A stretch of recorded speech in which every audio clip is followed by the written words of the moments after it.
Well, as consultants, I think that your primary job is to prepare your children that you're going to be working with to live in a complex, dynamic world. You know, the popular term these days is neurodiversity, right? You all know that term, neurodiversity, and it's a great term. It means that we're all different from one another. Our brains are all different, and it's a great potential, I mean, to be able to create environments for people so that they can thrive. But the world isn't going to always be like that.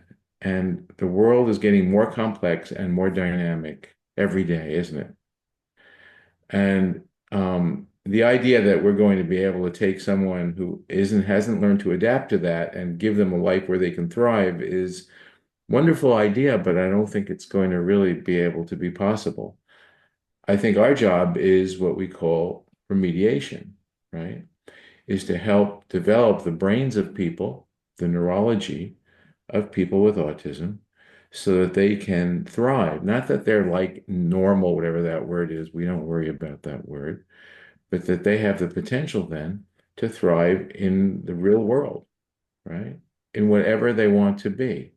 And so they're not limited by that term autism, right? They're not put into a place. They're not said, "Oh, you have autism, therefore you're going to work at this type of a job, or you have to, you can't do this or you can't do this."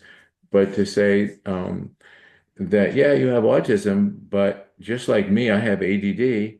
I don't see that as limiting me to say I have to do something that, only ADD people can do, or right, or people with other differences can do.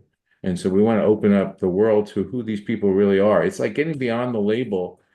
If they can learn to thrive in a more complex, dynamic environment, we can get beyond the label and they can do what God intended them to do, or what their real personality is, or their real self is.